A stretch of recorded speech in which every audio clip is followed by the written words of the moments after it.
So I'm very grateful to have Tom Vail with me. He's with Canyon Ministries. Thanks, Tom, for being a part of this interview. I really appreciate it. It's a pleasure to be here, Jim. Good. So tell us about yourself, a little bit about your background. Okay. Well, I was born and raised in Southern California and grew up there. And up until about the time I was 8, we went to church. You know, we were a church-going family. And at some point, my dad had a falling away from the church. And we started going camping on the weekends instead of going to church. Okay.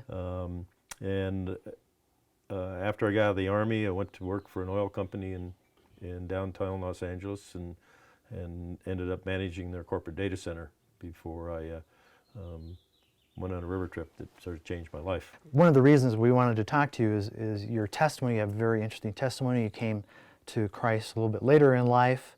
And so why don't you go ahead and finish that story, what was happening? Well, as I said, I was managing corporate data center in downtown LA, you know, 3-piece suit and tie and all that. All right. And in 1980, I went on a rafting trip through the canyon, which was my first rafting trip.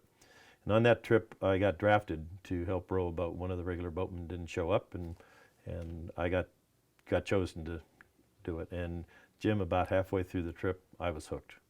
And it was 2 years later that I left my corporate job and became a full-time river guide.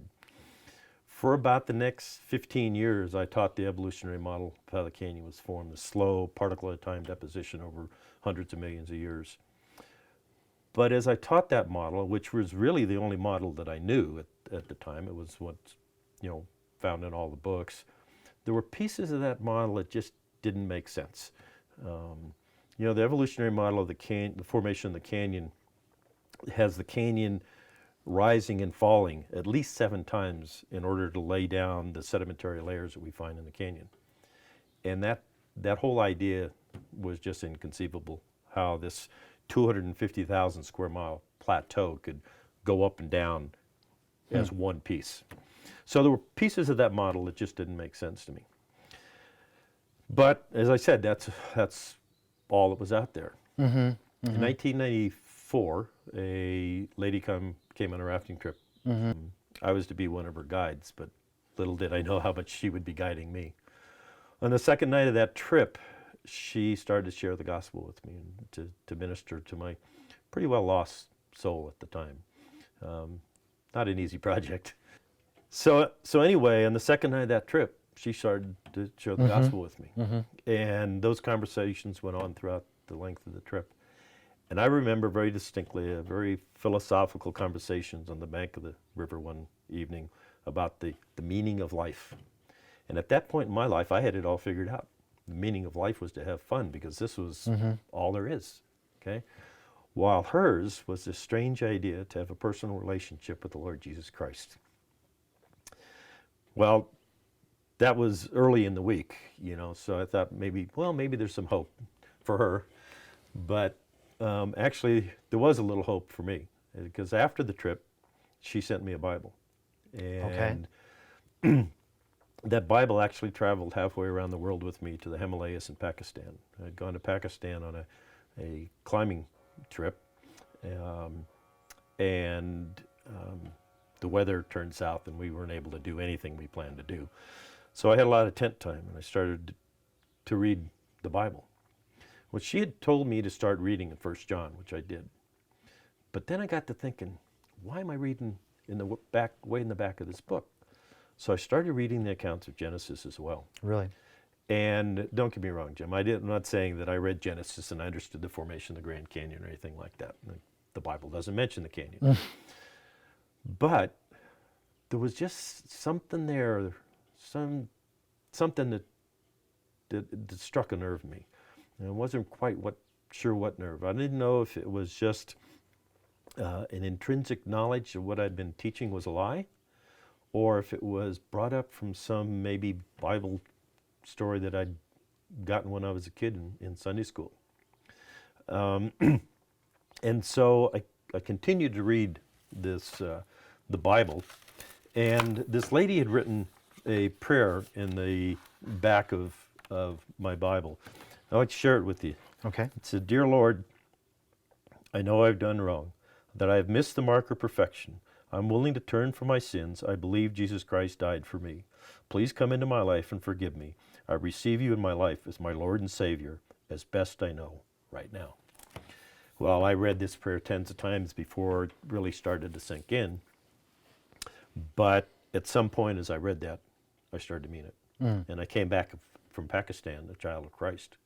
So how much time was there between the time that you prayed from the time that you had met her? Yeah.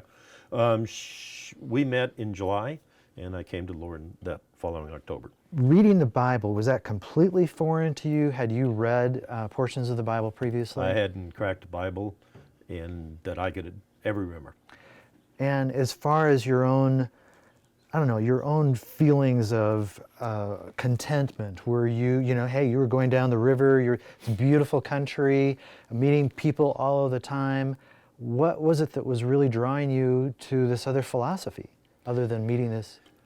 She had something I could tell that I wanted, okay? And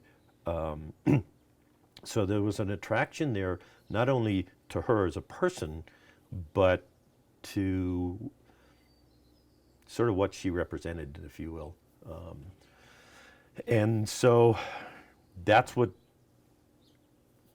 got me to start reading the Bible, okay? Well, at somewhere at this point, you must have communicated to her that what you had done. I actually called her from Pakistan. Oh, you did? Yeah. Okay. And I told her that when I got home, I had something to share with her, okay?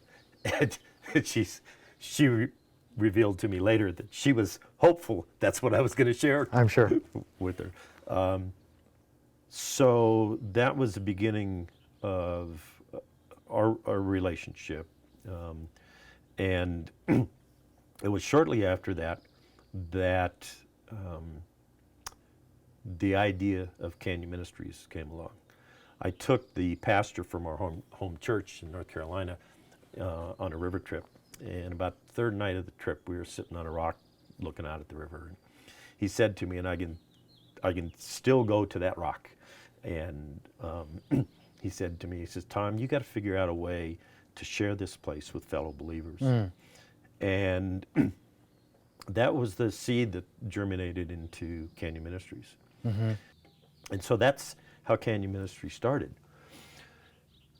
But it quickly took a different perspective in that as I started getting into my Christian walk and learning the Bible, I started to see how what I read in the Bible really did relate to what I saw in the canyon. And I started looking at the creation model of the formation of the canyon and the rest of the world, and I saw that many of those questions I had from an evolutionary perspective had answers in the Christian perspective. Yes. Okay, the idea of a global flood answers so many questions that the evolutionary model doesn't really answer. And I might say that, when I use the term evolutionary, but it's really a uniformitarian perspective, because there are believers that believe in evolution and God. So that's not a perfect terminology, but the uniformitarian model says that these layers are laid down slow particle at a time deposition over hundreds of millions of years, where you inject a global flood into what we see in the Grand Canyon, and it answers many of those questions. Like, Jim, but you've seen the canyon, you got to see it the other day, you see the layers and how there's this almost tabletop flat contact between them. Well, in uniformitarian thinking, there's millions of years of time and material missing there, okay? But there's no sign of erosion there, okay? And that is classic flood geology. That's how layers get laid down in a flood environment. Yeah. One of the things was so very clear is you can see certain spots where you're saying where it's very, very flat, or like between the layers, or in certain areas where the mountain, it's flat at the top of the mountain. But then you'll have other mountains to the foreground, and you'll see it's very, very jagged. Right. And so if you have jagged mountains that are then being overlaid with other material, then the stuff between those layers should be jagged. Right. Yeah. You should see the horizon of each layer ought to show some sign of either physical or chemical erosion, a soil horizon or something, but it's not. And the uniformitarian answer to that is that there was an erosional event that took place there that eroded everything off flat, and then this layer was laid on top of it. So you've got an erosional event that covers 250,000 square miles of the Colorado Plateau, but it also covers the vast majority of North America, because that's how big these sedimentary layers are. Some of the layers that we see in the Grand Canyon cover, as I said, the vast majority of North America. They stretch over into Europe, down into Northern Africa. The same great unconformity, which is the contact between the creation rock, the day 3 creation rock, and the first of the flood layers, is seen in Israel. Okay? So we're talking about worldwide events here. Is it the Tapeats Sandstone? The Tapeats Sandstone's the bottom layer, yeah. Okay. And is it also found in other countries? Is it, or maybe throughout the United States? It's very, very broad? There's a picture in the Grand Canyon guidebook of the layers and how widespread they are. And the Tapeats is the lowest one. And it covers, as I said, the majority of the continent, and goes into Europe, down into Israel. It does? Yeah. Even the Tapeats? Yeah. The red wall limestone, which is the big red layer that we see in the canyon, we had a geologist from England on a trip a few years ago, who's looking at this layer, and he says, that's the same layer that we see in England. And it's the stuff on top of it and the stuff below it are exactly the same. Okay? So these layers aren't local events. And when you have a formation that's big, that is that big, you have to ask yourself, how did they form? Where did that get? You know, the uniformitarian model says these layers are laid down at the bottom of a common placid sea. Well, if that's true, then you've got to have material coming into that sea to form these layers. But if the layer covers the whole continent, okay, where is the material coming from? You got ocean basins on both sides. You'd have to bring that material up and over the continent. Okay, and continents don't sink; they're lighter than the ocean floors. So that whole idea that it's going up and down like a yo-yo just doesn't make sense. Just yesterday, we were on a Grand Canyon tour, and very much appreciate having that opportunity. And so John was just telling us that it's not just the water, it's also all these sediments that are flowing that is helping to create these erosive conditions. Right, you grind up all this material, and it becomes like a real coarse sandpaper that just shaves this material off. Right. So, you know, and there's a lot of things in the canyon. You know, when you go on a Canyon Ministries river trip, you see a lot of really great stuff. Okay, you see Elves Chasm and Clear Creek Waterfall and the Little Colorado, and all these places are gorgeous. Yes. Deer Creek, Havasu, all of these places. But you also see a lot of the physical evidence that we find in the canyon that supports the flood model and the formation of the canyon, like the folding that we see in the canyon. There's a fold up one of the side canyons called Carbon Canyon, and this fold takes a 90-degree turn, and it's about 300 feet high. Okay, there's another one in the canyon called Monument Fold, and it comes along, and both of these are in the Tapeats, and the folds migrate up into layers above them. The Tapeats comes along, flat, relatively flat. It comes up and makes this big S turn, about 300 feet high, okay, without cracking the rock. And how do you do that in a uniformitarian model, because in their model, that's supposed to be through 200, no, Tapeats is 500 million years old. And they think that those folds came after the sedimentary layers were laid down. Right. Well, you don't bend hard rock. It would just crumble. It doesn't make sense. I mean, that you can unless, bend hard rock and fold it if you heat it up and you metamorphosize the rock, okay? But for that to happen, the crystalline structure of the rock has to change. And when you look at these formations, there's no sign of any morphism.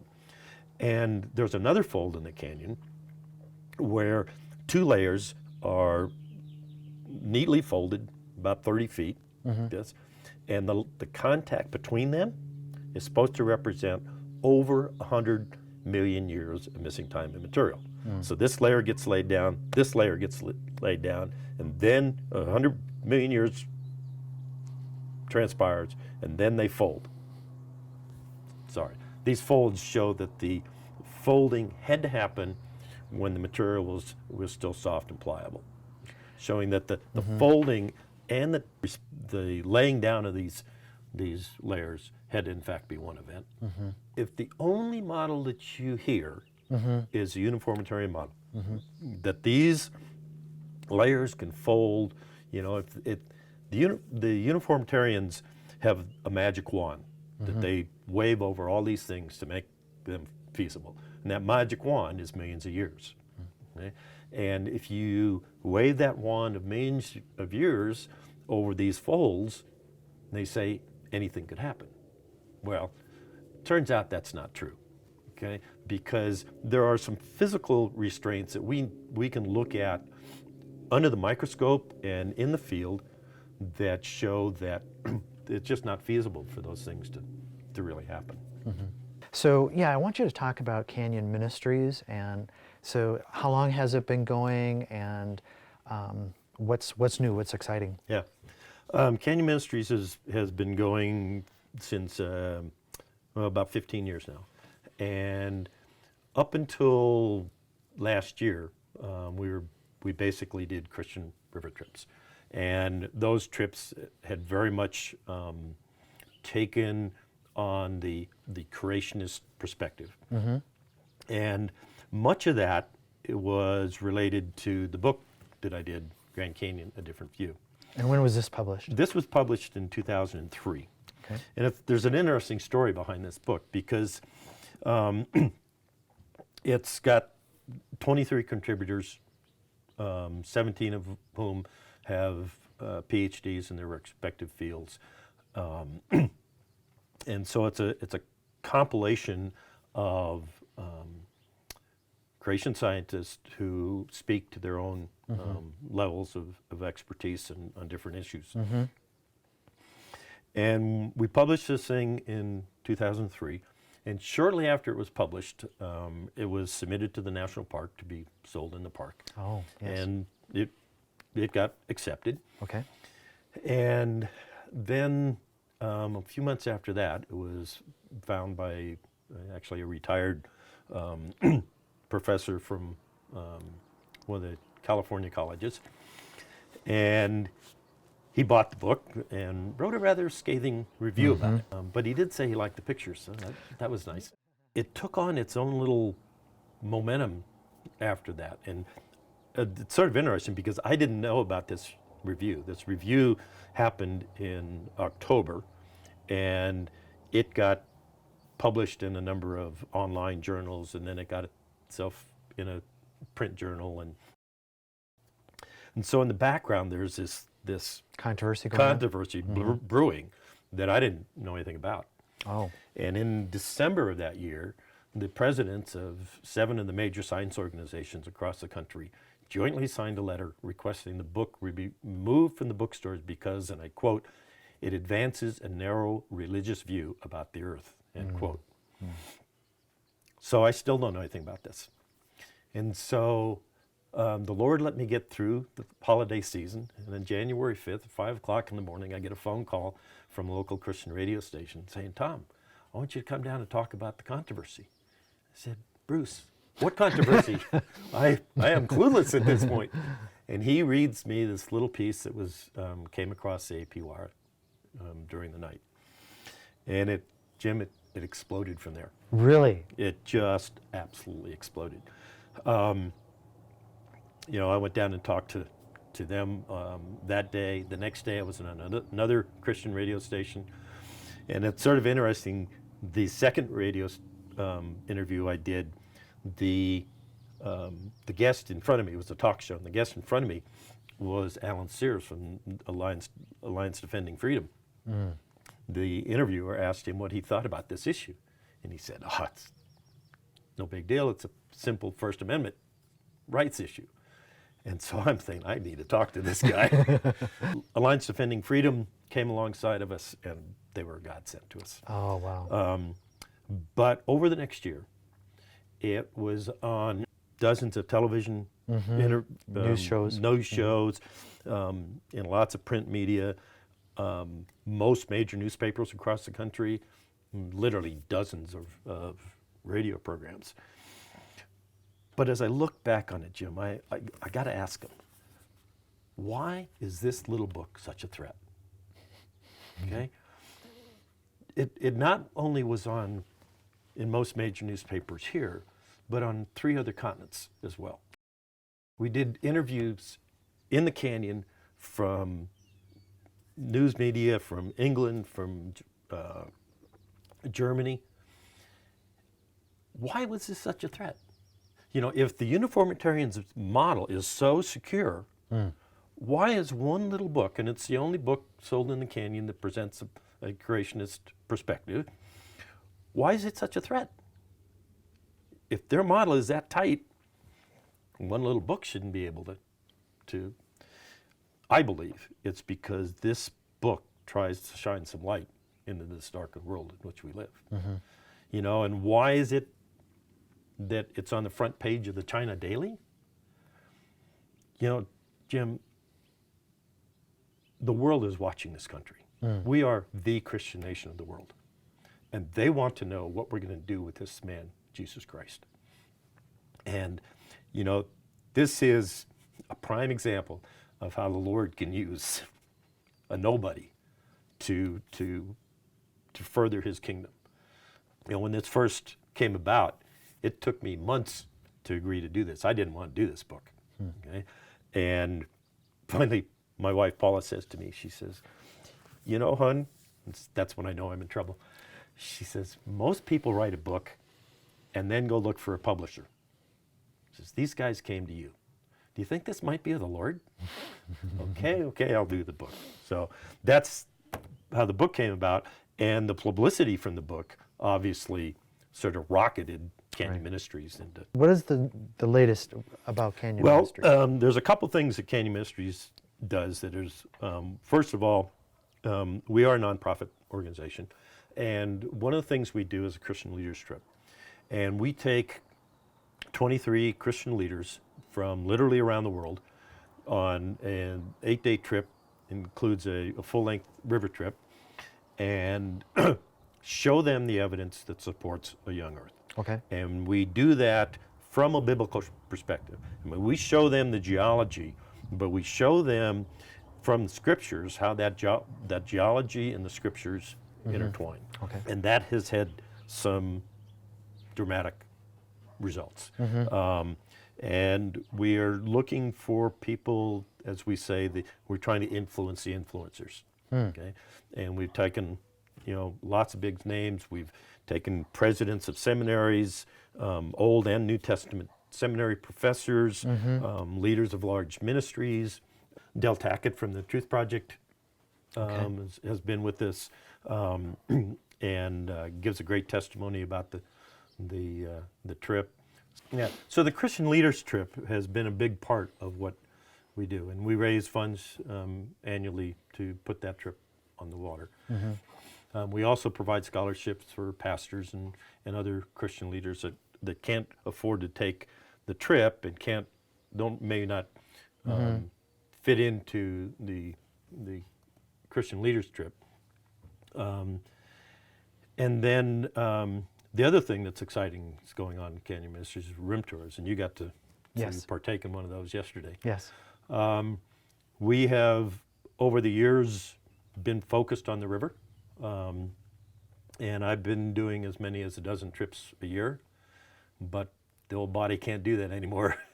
And so we brought a new executive director in, John Albert, and John is starting up a rim tour operation. We bought a bus, and we're putting on half-day and full-day tours of the canyon, and that's really exciting. We've done a bunch of them already, and we're seeing people really able to in just a few hours come to the realization that what they read in the book of Genesis, specifically about the flood, is real. And you know, if so many churches and seminaries and whatnot aren't teaching a historical view of Genesis, they're teaching some compromised, in my opinion, mythological view of Genesis. And when you start doing that, when you start saying, well, you know, this part isn't true, but this part over here, I mean, where does truth begin? If the truth of God's word doesn't begin in Genesis 1:1, then where does it begin? If you're going to try to finagle, if you will, the first few chapters of Genesis, specifically Genesis 1 to 11, and say, well, creation didn't really happen in 6 days, it's millions of years, and you know, there's a gap somewhere in there that you can stuff in millions of years. You know, if God's word isn't true there, then where? You know? And you know, in Exodus it talks about, you know, it says that God created the heavens and the earth in 6 days and rested on the seventh. Okay? And those are his words. Okay? You really run into a quandary if you don't start off believing the book of Genesis right from the beginning. If you don't get the foundations right, then the whole thing starts to crumble. Well, I think one of the things that it was just really helpful for us as we did the rim tour yesterday, that we could just see the evidence is just laid out in front of you. That the people that come that are doing the Canyon Ministries, there's a lot of people see the Grand Canyon, and they're probably, wow, you know, that looks cool, you know, different colors and stuff.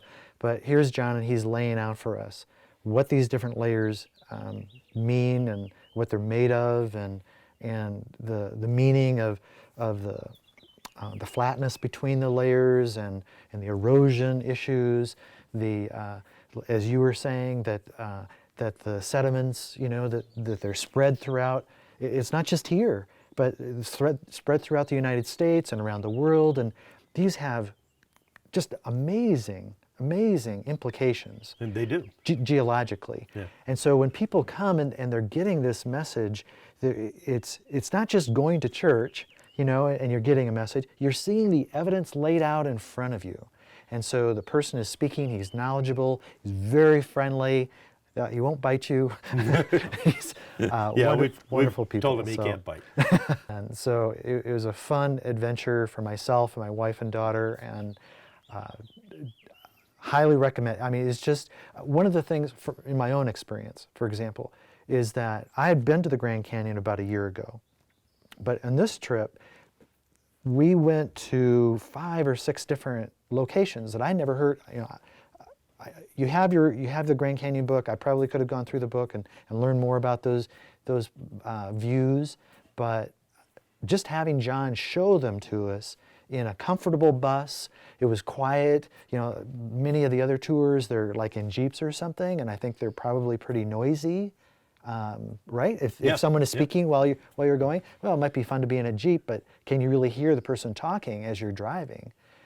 Whereas in the bus, it's very comfortable, and it's so I thought it was a great experience. Every group that goes on a trip with us a copy of the True North Series Grand Canyon Guide, which 3 other authors and I put together, and you can go to this point, and you can go to Navajo Point and look at it and see, oh, that's what we're looking at.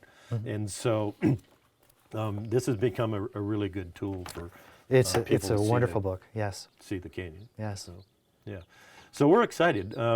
We see the future of Canyon Ministries just growing, and the influence that the number of people that we can reach. There's 4.5 million people come to the Grand Canyon every year, and we're hoping to try to reach just a small percentage of them. I hear you. Tom, it's been a great pleasure. Thank My you so pleasure, much for Appreciate it. doing this interview, and thank you for all your experience and all that your vision. And by the way, for those that don't know, you married the young lady Yep. who led you to the Lord. Yeah. And so, what a great finish that is. Yeah. It's a great love story. Yes. 18 years and still going strong. Great, Yeah. great, great. Thank you. Thank you.